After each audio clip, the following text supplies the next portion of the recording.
with your boy, what you know, okay, what you call, aka what you got, aka what you champion, aka one take new, aka be the very cities, aka Mr. aka if you like that, aka boo boo boo spray, and I'm back again with another reaction video. And this time reacting to my worst breakup story ever, part 1, animated by Young Dawn the Sauce God. I recently got put on to him, so shout out to Josh, my little sister. So I like his animations and his stories be funny. He's Jamaican. Go check him out. Link in the description down below. Comment down below what you want to see from me. Don't forget to like, comment, and subscribe. And we're down more about 10K subs. So every sub counts. Also, want to support me? HShipPerform.godbox.com/OGTHEGOD. Description down below. Free way to donate. Go check that out. But without further ado, let's get into it. Let's get it, man. Let's go. 3, 2, 1. I know I just said I'm sorry I ever doubted you, but it would just give me so much peace of mind if I saw your Skype messages. So then I was like, I am so fucked.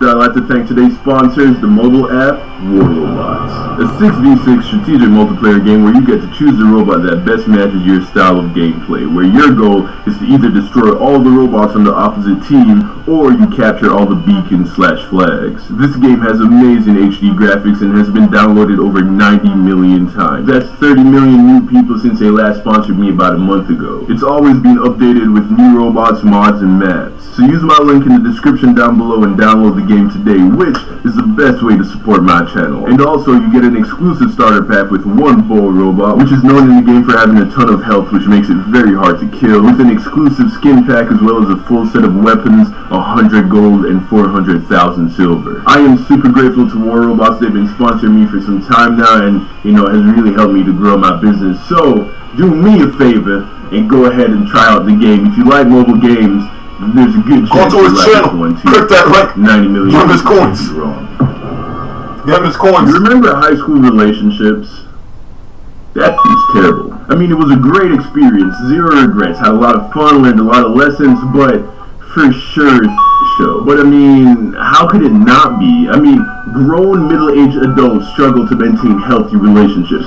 How is a 16-year-old boy with raging hormones and no life experience supposed to navigate the delicate and complicated matters of the heart? But that's what happens when you put hundreds of thousands of horny teenagers in a box for 7 hours a day, 5 days a week. And that's what happened to me. At 16 years old, I truly fell in love for the first time. And I had the stereotypical passionate, fiery, and drama-filled relationship that is all too common in high school. And like most of those relationships, it ended in a fucking inferno of pain and sorrow. So let's talk about that. I was 16 years old, and it was a summer break between my junior and senior year. It was actually the first day of the SAT exams, and I was standing outside of the testing center as we waited for the test to begin. That was the first time I saw her, Taylor, or at least that's what we would call her. She was this half Chinese, half Cuban girl, absolutely beautiful, with one of the biggest, brightest smiles I had ever seen. Instantly, I was in love with this girl. So I go over and introduce myself, and right away we hit it off. We talked for a little bit, exchanged numbers, and then before you know it, we were up all night texting and talking on the phone. All the signs of young love were in the air. Fast forward a couple months later, and your boy is in his first real, full-fledged relationship. And if I had to use one word to describe it, passionate. And we both leaned in pretty fucking hard. Like, we were meeting up between classes just to make out. I can't even tell you about the things we were doing, just the most ridiculous places. In the back of movie theaters, hotel bathrooms, and the car line waiting to pick up her little brother from middle school. It was crazy. But it wasn't all sunshine and roses, my friend. Oh no. It was messy. I mean, the fighting, it was intense, and the rules we put on each other, absolutely ridiculous, and always grounded in immature jealousy. Like, we were the look at each other's text messages kind of couple. I mean, if I even saw another dude talking to Taylor for too long, I turned into a fucking caveman. Definitely not. And she didn't play games either, man. I remember this one time she had her girlfriend drop me home after school, and then she sent a string of text messages that went something like this.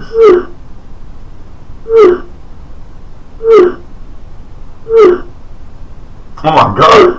Oh my god.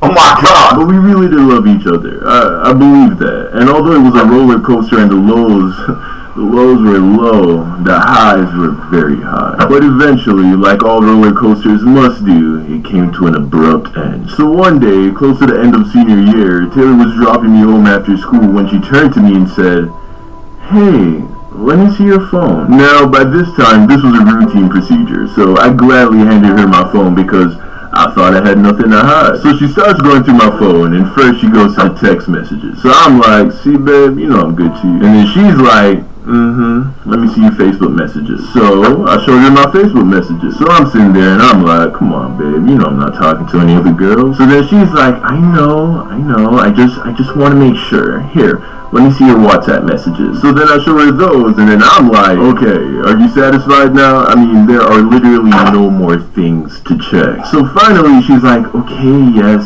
there's nothing to see on your phone. I'm sorry I doubted you." So then I'm like, "Thank you. Damn, girl. I mean, come on. I love you, babe. I would never do anything to hurt you." So then she's like, I know. I love you too. You know, it's just sometimes I think too much about it." So then I'm like, "It's okay, babe. I get it. Just don't worry about it, alright?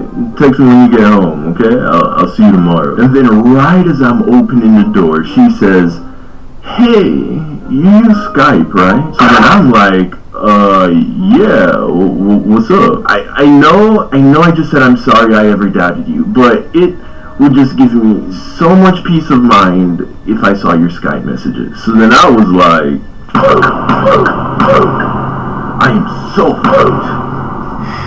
So a little backstory. Now, I don't keep in touch with most of the people I went to school with in Jamaica. I don't use Facebook because it's stupid now, and I also wasn't that close with a lot of my friends back there to begin with. But there was like a handful of people that I still kept in touch with, two of which are girls. Now, one of them may or may not have technically been an ex-girlfriend, and the other one may or may not have been the girl I took to prom for high school in Jamaica. But it's not as bad as it sounds. The first girl, she was my girlfriend in like the 7th grade, okay? We were like 12. We didn't even kiss, so it wasn't like that. And the second girl, we were just friends. I mean, I shot my shot. Don't get me wrong. But also, we were never intimate with each other. But we all stayed pretty close, so I would text these girls pretty often through Skype. But believe me when I say that the conversations were 100% innocent. These girls were just my friends. But I knew that if Taylor saw these enormous strings of text messages to these girls back in Jamaica, a place where I visit every year, she was gonna lose her regardless of whether or not the texts were out of pocket. And to be fair, I probably would have reacted the exact same way. So now she's getting suspicious because she could sense my hesitation. So she's like, "Don, show me your Skype." And I'm looking at her and I'm like, "Babe, come on. This is getting ridiculous. Well, why don't you trust me?" So then she's like, "I'm not trusting you because you're obviously hiding something. So show me your Skype." So now I'm sweating because I was pretty sure that if she saw these messages, she was never gonna speak to me again. So now I'm like, "Babe, please, let's just drop it." But baby girl wasn't having it, man. She was like, "Are you going to show me your messages or not?"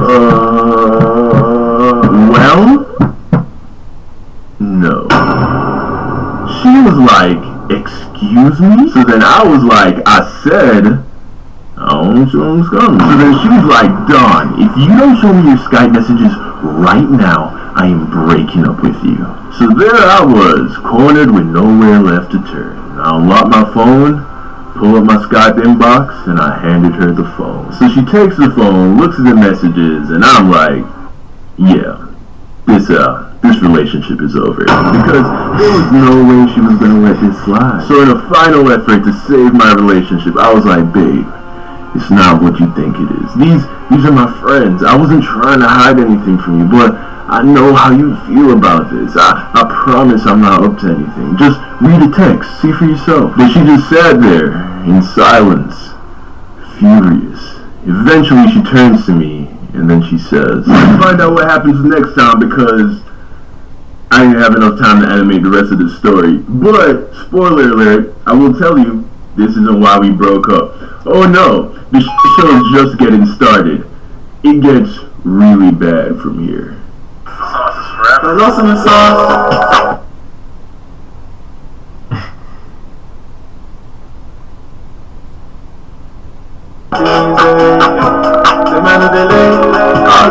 I'm gonna let it play on the background. But yo, listen. If I say everybody that ever go through a situation like that, because you know people really be getting jealous and tripping over that, don't hide anything. Don't hide anything. Just give me your phone. It's on search to wherever. Don't hide a single thing. Leave it alone and just clear your name out. That's it. Because the more you hide, it's the worse for you. Honestly, I've been through a couple situations like that, and I was like, yo, there's a friend. If you can't take it, that's my friend. That's whatever. And I'll just leave it like that. There's no point in arguing. I've done some petty arguments though. I can be a petty motherfucker. Anybody can be petty, but I'll be number one pettiest nigga. And everybody knows that used to fuck with me. Sorry for me being petty. I'm trying to grow out. I did grow out a bit. I don't have no time to argue with people like that. Like I just ignore shit now because I have no time for it, nigga. I'm old. I'm getting old. But comment down below if you guys ever been through something like that. Also comment down below what you want to see. You haven't done the Silence to God. I can't wait for his next part. I'm on it. As soon as he drops, I'm on it. It's your boy OGTHEGOD, aka OGTHEGOD. Don't forget to like, comment, and subscribe. Turn post notifications on, man. I'll see you in the next video. Peace. It's hot as fucking New York right now, yo. It is beaming. Tomorrow gonna be 100 degrees. I can't do this. Yo, Pierre, you wanna come out here? Zuzi on the track.